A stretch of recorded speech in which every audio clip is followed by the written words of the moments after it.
क्या हुआ मेरा बच्चा, सब खैरियत तो है? जी अब्बू बिल्कुल खैरियत है। वो मुन्ने को भी सुलाया है इसलिए यहाँ आ गई। शाबाश। अच्छा बेटा, मैं ज़रा बाहर जा रहा हूँ, तुम्हें कुछ मंगवाना तो नहीं है ना? नहीं अब्बू, कुछ भी नहीं मंगवाना। अरे इस वक्त किसका फोन आ गया? हेलो। हेलो, मैं वहीद बात कर रहा हूँ। हाँ बोलो बेटा। निम्मो सुबह से गायब है, न जाने कहाँ चली गई है। आपकी तरफ तो नहीं आई? नहीं नहीं, यहाँ तो नहीं आई। खैरियत तो है ना? सुबह से ढूंढ रहे हैं, मैं सोचा आपको इत्तला दे दूँ, न जाने कहाँ चली गई है। मगर बेटा आपको पहले इत्तला करनी चाहिए थी, हमें तो बताना चाहिए था ना। Hello hello. क्या हुआ अब्बू, किसका फोन था? वो वहीद का फोन था। क्या कह रहा था? वो कह रहा है कि निम्मो सुबह से गायब है, कुछ पता नहीं कहाँ चली गई है। निम्मो गायब है? ऐसे कैसे गायब हो गई निम्मो? अच्छा बेटा तुम ऐसा करो, तुम यहीं रुको, मैं देख कर आता हूँ। अब रुके, अकेले मत जाइएगा, मैं अजीम भाई को फोन करती हूँ, उनको साथ लेके जाइएगा। अच्छा ठीक।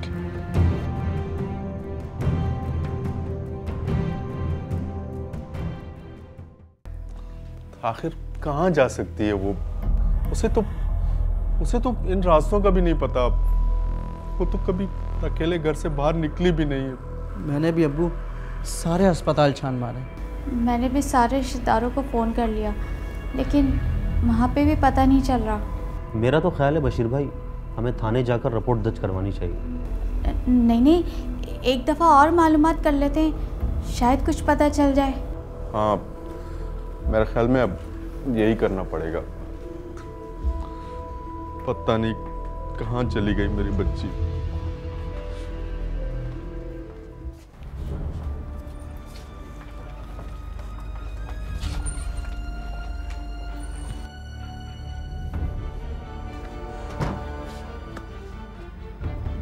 आखिर कहाँ चली गई मेरी बेटी निम्मो? हमें भी नहीं पता कहाँ चली गई।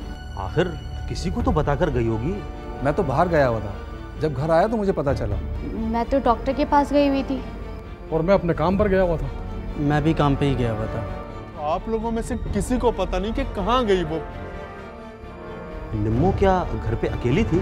जी अकेली थी। आप लोग सब गए हुए थे, तो फिर उसको क्या जमीन निकल गई या आसमान खा गया उसको? जब सब जगह ढूंढ लिया है तो उसे घर पे ही होना चाहिए था ना।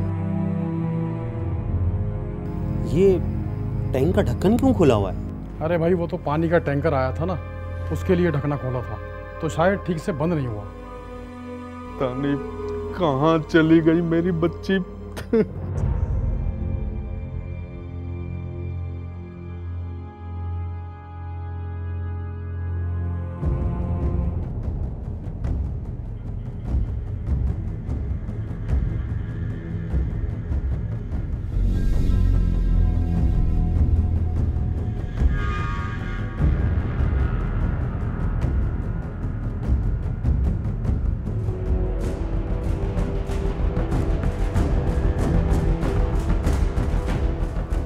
निम्मो अंदर है। निम्मो अंदर है। अरे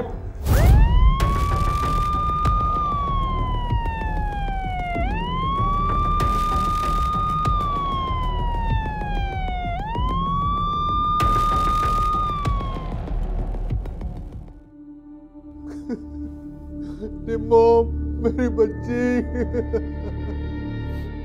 मुझे पता है तुम जिंदा, मुझे पता है तुम जिंदा।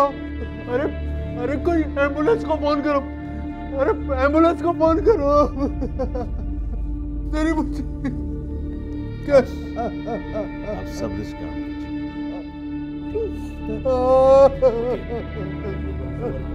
उठिए, शाबाश, उठाओ।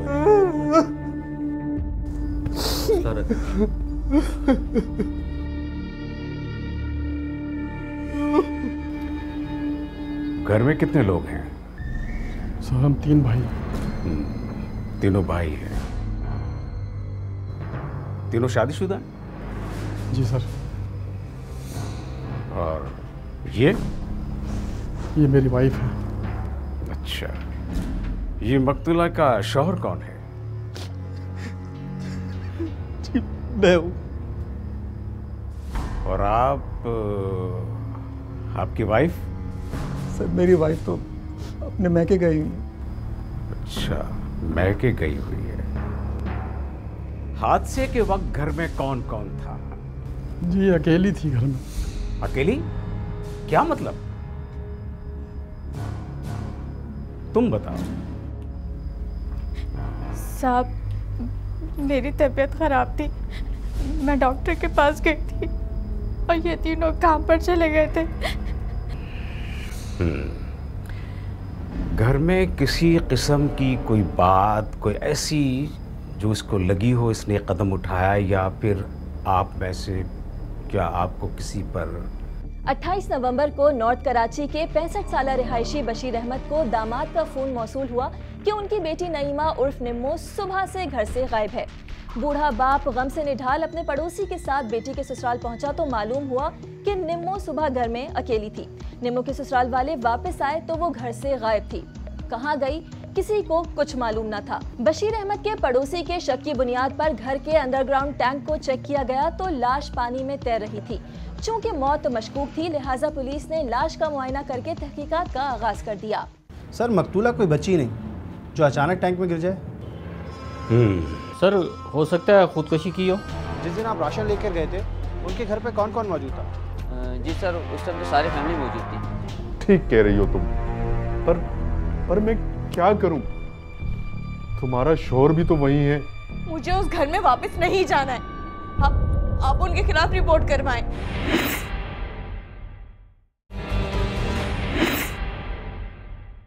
सर मकतूला कोई बच्ची नहीं जो अचानक टैंक में गिर जाए। सर हो सकता है खुदकुशी की हो। सर उनके घर वालों का कहना है कि उसके ताल्लुकात बहुत मिसाली थे, तो फिर खुदकुशी कैसे? टंकी में डूबकर कोई खुदकुशी नहीं करता। सर लोग समुंदर में कूदकर भी तो खुदकुशी करते हैं। समंदर में डूबकर या फंदा डालकर लटक जाने के बाद मकतूल के हाथ से गैम निकल जाता है, लेकिन यहां ऐसा नहीं था। सर फिर कहीं कत्ल तो नहीं है? ये कहना क़ब्ल अज़ वक्त है। पोस्टमार्टम की रिपोर्ट के बाद ही पता चलेगा। कब आएगी रिपोर्ट? सर इंशाल्लाह कल मिल जाएगी। ऐसा करते हैं कि हम इलाके वालों से मालूमात करते हैं कुछ। सर मकतूला के माँ बाप? Good, very good. वो तदहीन से फारिग हो जाएं, फिर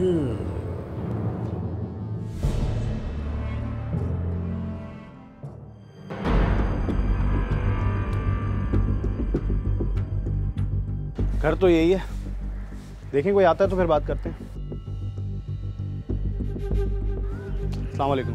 वालेकुम। ये हैदर साहब की फैमिली के बारे में क्या जानते हैं हम? सर बस ठीक है, पर इतनी अच्छी फैमिली नहीं है। क्या मतलब इतने अच्छे नहीं है?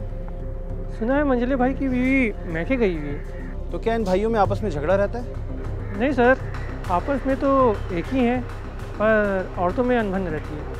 इसकी कोई ख़ास वजह? सर हैदर भाई की बीवी बड़े घराने से ताल्लुक़ रखती हैं और उनके घर वाले इन्हें सपोर्ट भी करते हैं। इसके अलावा आप और कुछ जानते हैं? हाँ, घर में बड़ी बहू की चलती है और वही सब कुछ लेके चलती है। ये राशिद परचून वाला है ना, उन्हीं की दुकान से इसका सामान भी आता है। सौदा सर वहीं से आता है। अच्छा, अगर हमने आपको थाने बुलाया तो आपको थाने आना होगा। ठीक है, थैंक यू सो मच।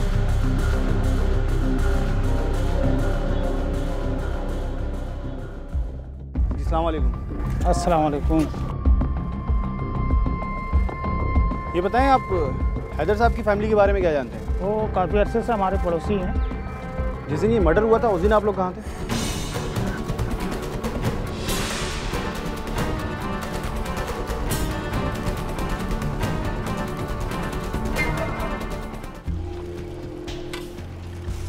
चले भाई, थैंक यू। ओके। अस्सलाम वालेकुम। ये हैदर साहब की फैमिली के बारे में क्या जानते थे आप? सर थोड़ा बहुत जानता हूँ। ये बताएं हैदर साहब के घर राशन आपकी दुकान से जाता है? जी सर, मेरी दुकान से ही जाता है। जिस दिन मर्डर हुआ था उस दिन भी शायद आप राशन लेकर गए थे उनके घर? साहब हाँ, मैं ही लेके गया था। अच्छा, तो फिर आप ये बता सकते हैं जिस दिन आप राशन लेकर गए थे उनके घर पे कौन कौन मौजूद था? जी सर, उस टाइम तो सारी फैमिली मौजूद थी। ठीक है, हम आपको थाने आने की जहमत देंगे। बिल्कुल सर, ज़रूर। ठीक है सर, थैंक यू।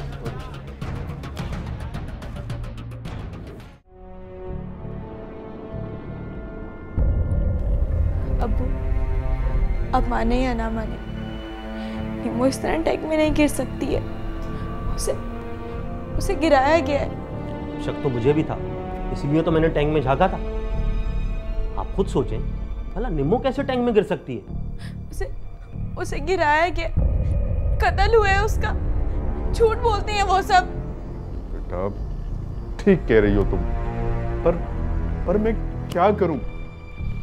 तुम्हारा शोहर भी तो वही है। मुझे उस घर में वापस नहीं जाना है। आप उनके खिलाफ रिपोर्ट करवाएं। शब्बो बिल्कुल ठीक कह रही है, हमें थाने चल के रिपोर्ट दर्ज करवानी चाहिए। हाँ, मैं चलती हूँ आपके साथ, सब कुछ बताऊंगी मैं पुलिस को। बिल्कुल ठीक कह रही हो तुम, हमें थाने जाके बता देना चाहिए, वरना उनकी हिम्मत और बढ़ेगी।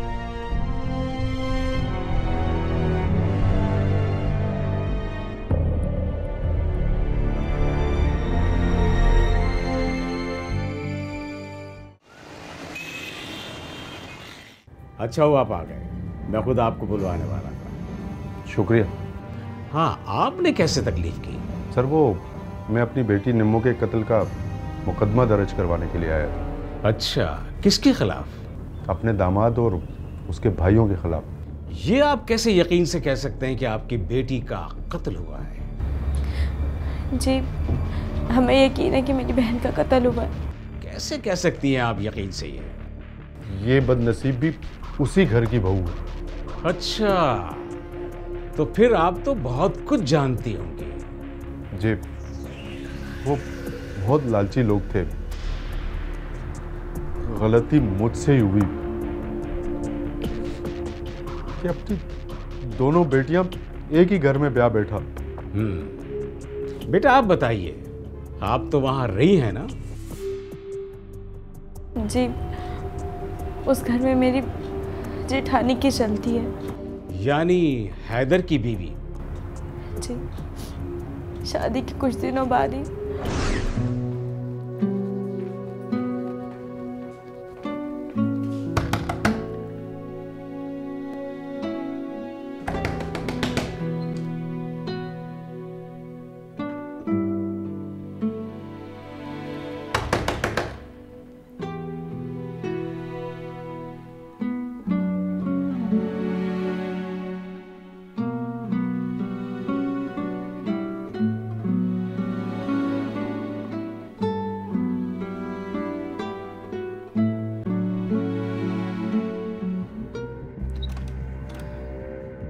क्या बात है, रात भर की नींद पूरी नहीं हुई? सारा दिन पड़ी सोती रहोगी? जी भाभी। जी भाभी क्या, उठना नहीं है? जी, वो ये कह रहे थे कि आज काम पे देर से जाना है। वो कह रहा था कि उसने देर से जाना है।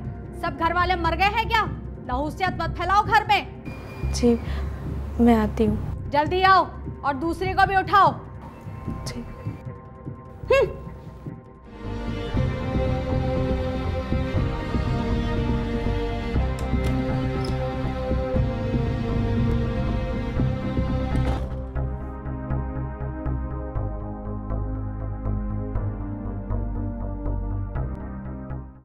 लेकिन ये मत सोचना कि इस घर में सिर्फ तुम दोनों ही हो। होगा वही जो मैं चाहूंगी।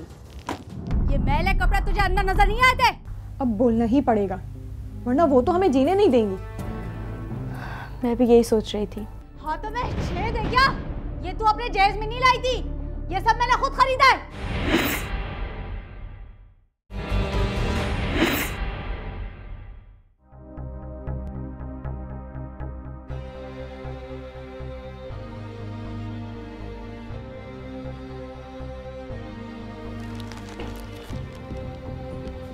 इधर आओ दोनों। जी। शादी को 1 महीना हो गया, चोचले भी हो गए, दावतें भी खत्म हो गई। अब तुम लोग शादी का खुमार उतार दो और कल सुबह 7 बजे से अपने कमरों से बाहर आ जाना। जी ठीक है। वैसे तुम्हें तुम्हारे शौहरों ने मेरे बारे में तो बता दिया होगा, मुझे बार बार कहना ना पड़े। जी आपको बार बार नहीं कहना पड़ेगा। भाई मैंने तो अपने शौहर के साथ साथ तुम्हारे शौहरों को भी पका पका कर खिलाया है, और तुम दोनों को बिहा कर भी मैं ही लाई हूँ। जी हमें पता है। तो फिर ये भी अपने पल्लू से बांध लो कि मैंने जो करना था वो कर लिया, अब इस घर को तुमने ही संभालना है।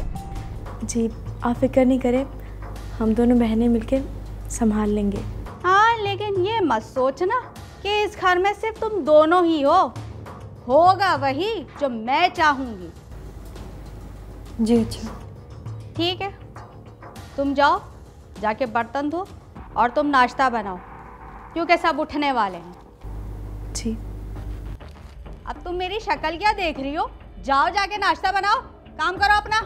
पर्सनैलिटी ट्रेट होता है ग्रैंडियोसिटी, जिसमें हम अपने आप को बहुत कुछ समझना कि जो हूँ बस मैं हूँ, मेरे हिसाब से चीज़ें चलेंगी, मेरे हिसाब से सब कुछ होगा। यहाँ पे कमर आपा की ओवरऑल अगर पर्सनैलिटी को देखा जाए तो ना सिर्फ अथॉरिटेटिव थी, बल्कि इनको कहीं ना कहीं सुपीरियरिटी कॉम्प्लेक्स भी था कि मैं इन दोनों से सुपीरियर हूँ हर लिहाज से, दोनों देवरानियों से, फाइनेंशियली तौर पे भी और वैसे भी, और मेरी ही वो चलेगी, जो कुछ करना है जैसे भी करना है, उठना बैठना भी मेरे ही हिसाब किताब से। इधर सुनिए, शाम में ज़रा जल्दी आ जाइएगा, मार्केट जाना है। हाँ 3 बजे तक आ जाऊँगा। 3 बजे नहीं कहा है, 5 बजे आ जाना। अच्छा आ जाऊँगा।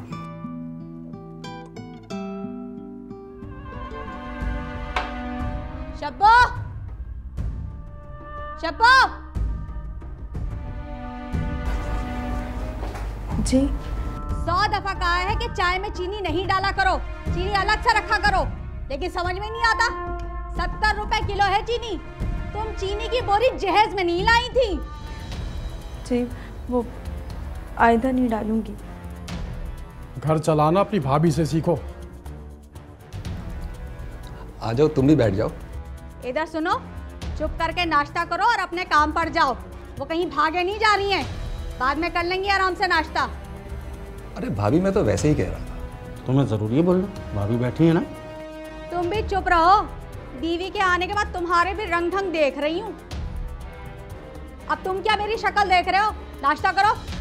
हाँ मैं कर रहा हूँ, तुम लो ना। ये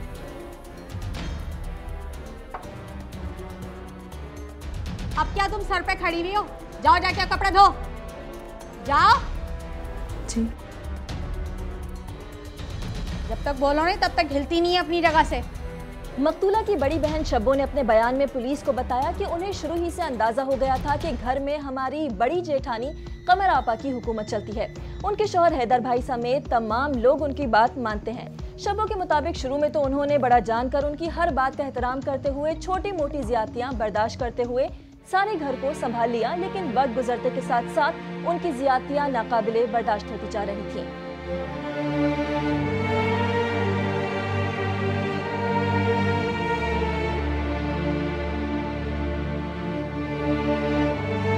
हर मजबूर बाप यानी कि चाहता है जल्द से जल्द उसकी बेटी की शादी हो जाए, जो उसको उस पर सोशल प्रेशर होता है, जहाँ पे उसके ख़ानदान वालों ने उसका नाक में दम किया हुआ होता है कि अभी तक शादी नहीं हुई। इसमें उनकी गलती ये है कि उन्होंने ज़रा सी भी जहमत नहीं की कि जहाँ अपनी बेटियों को दे रहे हैं वहाँ पे जल्दबाजी के चक्कर में आने से पहले ज़रा सा इंक्वायरी करवा लें और पता करवाने के वो लोग कैसे हैं, ताकि वो भी बाकी की आगे की अजियत से और उनकी बेटियाँ भी बाकी की आगे की अजियत से बच सकें। लेकिन हमारे माशरे में हर दूसरे घर का ये हाल है।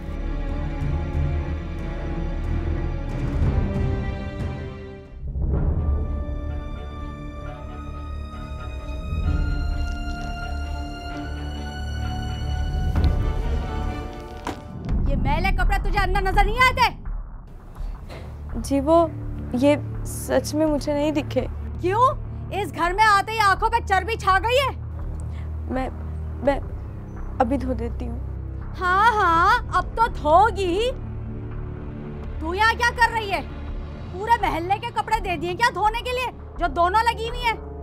चल अंदर चल के कपड़े इस्त्री कर।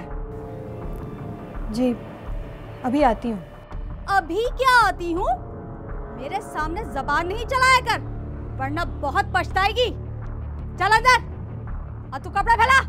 जी।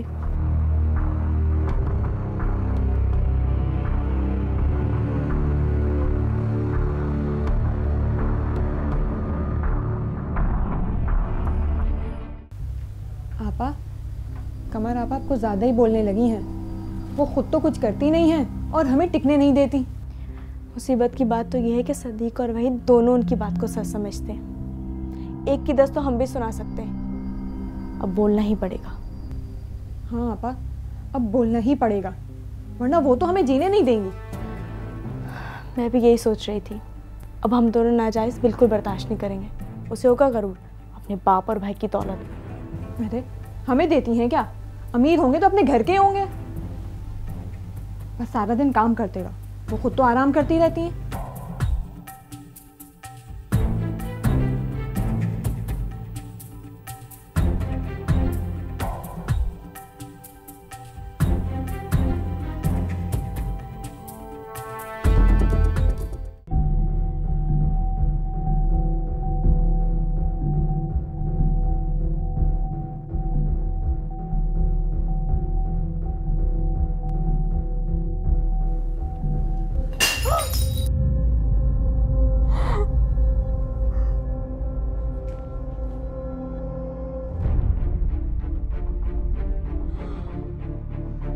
हाथों में छेद है क्या?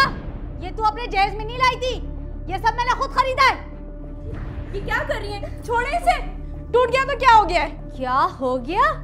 बड़ी जबान चलने लगी है तेरी। खबरदार अगर हाथ उठाया तो। बहुत बर्दाश्त कर लिया। क्या कर लेगी तू? क्या कर लेगी?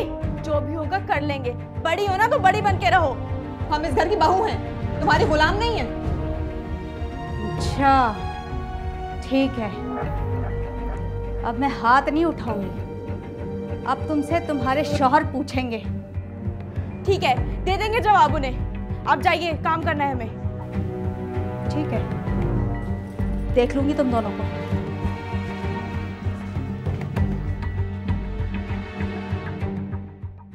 अगर भाभी बात क्या है कुछ बताएं तो। क्या हुआ है? अरे पूछो जाके अपनी बीवियों से जिन्हें तुमने सर पे बिठा के रखा है। कौन चलाती है मुझसे? कौन चलाती है? तो फिर आपने ये सब कुछ अपने वालिद को क्यों नहीं बताया? हम इस उम्र में अपने बाप को दुखी नहीं करना चाहते थे। तुमने मुझ पे हाथ उठाया? हाँ, मुझ पे हाथ उठाया। भाभी पे हाथ उठाती है? हाँ, भाभी पे हाथ उठाती है।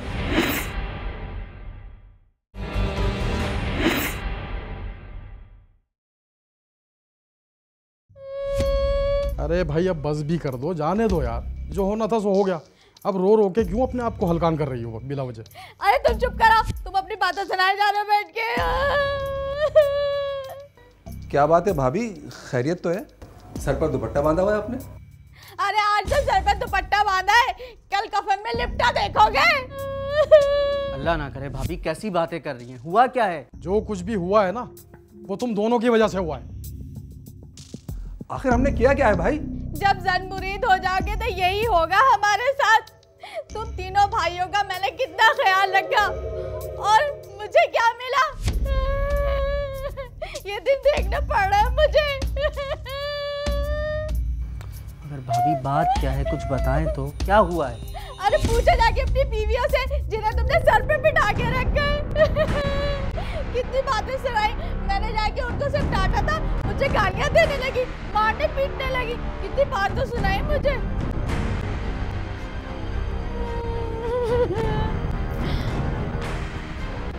तेरी ये हिम्मत कि तूने भाभी के ऊपर हाथ उठाया? हाथ मैंने उन पर नहीं उठाया था, उन्होंने मुझ पर उठाया था हाथ। बात सुन, आज तक हमारी उनके सामने नजर उठाने की हिम्मत नहीं हुई है और तूने उनके ऊपर हाथ उठाया। यही तो आपने सबसे बड़ी गलती की है कि आज तक उनको नजर उठा के नहीं देखा आपने। अगर नजर उठाकर देखा होता ना तो उनकी सारी हकीकत आपको मालूम होती। तू कैसी बातें कर रही है भाभी के बारे में? उन्होंने हमें पाला है, खिलाया है, पिलाया है। हमारी माँ जैसी है वो, समझी? माँ जैसी? माँ को तो आपने घर से निकाल दिया और भाभी को माँ मान लिया। वाह! कौन चलाती है मुझसे? कौन चलाती है? ना पंचर, उठ, उठ, चल, चल माफी मांग भाभी से। ये क्या किया तुमने भाभी के साथ? अरे आप बैठे, मैं आपको बताती हूँ। देखिए कुछ भी नहीं हुआ है। क्या मतलब है? भाभी झूठ बोल रही है क्या? अगर वो झूठ नहीं बोल रही ना तो सच भी नहीं बोल रही है। आपको समझ में क्यों नहीं आ जाता है? अच्छा, तो अब तुम समझाओगी मुझे? तुम तो और कौन समझाएगा जब आपको खुद को समझ में नहीं आएगा तो? मैं कहता हूँ चल माफी मांग। क्यों माफी मांगू मैं उनसे? मेरी कोई गलती नहीं है, गलती उनकी है। वो गलत तूने किया हो या उन्होंने किया हो, माफी तुझे मांगनी पड़ेगी। चलो। मैं नहीं मांगूंगी उनसे माफी, मैंने कुछ नहीं किया है। मैं कहता हूँ चलो। माफी मांगो। मैं कहता हूँ मांगो तुम दोनों माफी, नहीं तो अभी हशर खराब कर दूंगा। अरे नहीं नहीं, मुझसे माफी मंगवाने की क्या जरूरत है? अरे हाँ भाई, हमने तुम्हें ये थोड़ी बोला था कि इनको मारो, इन पर हाथ उठाओ। तुम लोगों ने बस खामा खाई। अरे हाँ हाँ ठीक है, और वैसे भी मैं तो बड़ी बहन हूँ ना, अब बड़ी बहन छोटी बहन को डांटेगी नहीं। एक प्लेट ही तो टूट गई थी, मैंने समझाने के लिए इसको डांट दिया था। चलो कोई बात नहीं, देखो आइंदा ऐसा मत करना, समझी? अल्लाह, मेरे सर में इतना दर्द हो रहा है, एक कप चाय तो बना दो तुम, और तुम ना असली घी का पराठा बना दो, बहुत भूख लग रही है। ओहो, अब क्या मेरी शक्ल देख रही हो? जाओ ना, शाबाश, जाओ काम करो, शाबाश जाओ जाओ ना।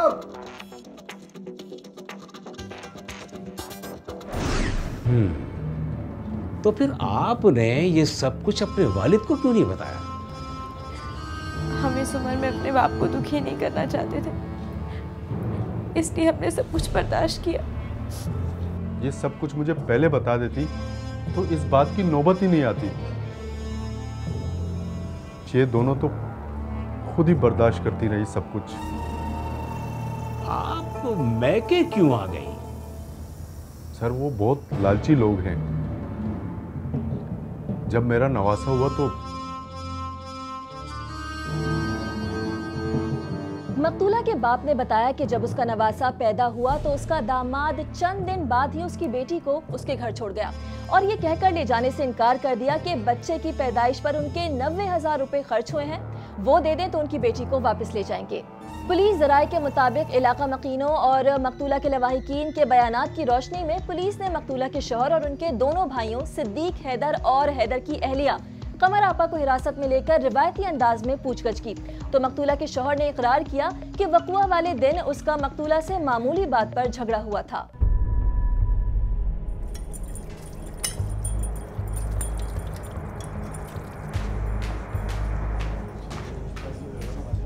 हाँ मैं भी देती हूँ, बैठे। क्या कर रही हो? दिख नहीं रहा है, बर्तन धो रही हूँ। बर्तन छोड़ो, पहले नाश्ता बनाओ, तुम्हारे भाई काम पर जा रहे हैं। बर्तन धोकर नाश्ता बना दूंगी। पहले नाश्ता, बाद में बर्तन धोना। बर्तन धोकर नाश्ता उसी में दूंगी ना? तो रात में बर्तन धो के नहीं सो सकती थी? अगर मैंने नहीं धोए थे तो आप धो लेती। अभी नहीं धो रही मैं, धो लो। देख रहे हो? देख रहे हो? देख रहे हो कैसे चल रही है इसकी जबान? तुम्हें शर्म आनी चाहिए छोटी, अपनी बड़ी जेठानी के साथ जबान चला रही हो। आपको मेरी जबान तो दिखाई दे रही है, अपनी बेगम की जबान नहीं दिखाई दे रही आपको?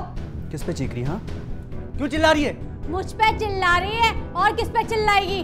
बहुत जबान है भाई तेरी बीवी की, इसको जरा कंट्रोल में रख। अच्छा, सिर्फ मेरा ही बोलना आपको बुरा लग रहा है? मेरे सामने भी तू चुप नहीं हो रही। 1000 बार मना किया ना तुझे कि भाभी और भाई के सामने जबान मत चलाया कर। पता नहीं किस खानदान से है, क्या असर ही नहीं होता, और तुझे भी अब तक समझाना नहीं आया? हाँ हाँ, तुम आग लगाए जाओ, तेल डाले जाओ उसमें।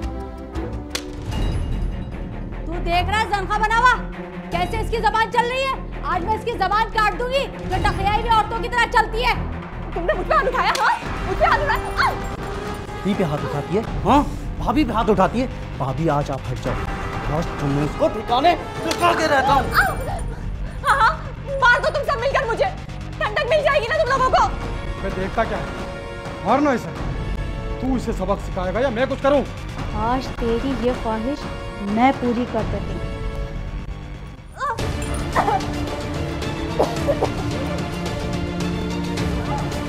निम्मो पे देखा जाए तो जिस वक्त तशद्दुद हो रहा था और उस वक्त सारे के सारे इन्वॉल्व थे, किसी के दिल में थोड़ी सी भी रहम या हमदर्दी नहीं आई।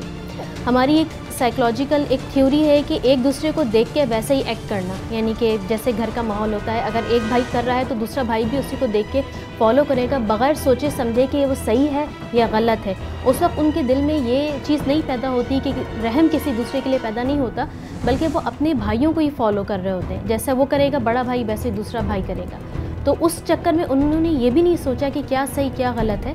उन्होंने उसको इतना ज़्यादा बेरहमी से मारा कि वो अपनी जान से हाथ धो बैठी। भाभी ये तो मर गई, अब क्या करना है?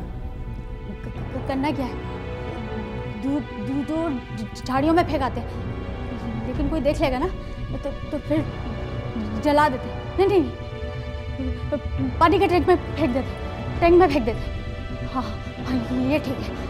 ऐसा करो, इसको पानी के टैंक में डाल दो और ना मैं डॉक्टर के पास चले जाती हूँ। तुम जो है ना काम पे चले जाओ और तुम भी कहीं चले जाओ, शाम में फ़ोन करना मुझे, सही है? हाँ ठीक है, मैं सिद्दीक को भी फ़ोन कर देता हूँ कि अभी वो घर ना आए। जल्दी करो, किसी को पता ना चले। उठाओ, जल्दी करो इसकी लाश को। ओवरऑल इस कहानी में देखा जाए तो एक औरत जो कि अपनी नेगेटिव थिंकिंग की वजह से ना सिर्फ अपने पूरे घर को बल्कि अपने पूरी फैमिली को बर्बाद कर देती है। उसमें उसका शौहर, उसके दोनों देवर continuously negative thinking, negative feedback, हमेशा नेगेटिव बात करना, नेगेटिव सिखाना, इतना ज़्यादा नेगेटिविटी उन तीनों के दिमाग में भर दी कि वो कुछ पॉजिटिव सोच ही नहीं सकते थे। यानी कि इंसानियत नाम की चीज़ें उनके दिल में से ख़त्म हो गई, बल्कि नेगेटिव एक्ट करने के बाद उसको और मज़ीद किस तरह से छुपाया जाए या उसको और किस तरह से ख़त्म किया जाए या इनके लड़की पे, शरीफ लड़की पे किस तरह से इल्ज़ाम लगाया जाए, इस हद तक वो चले गए।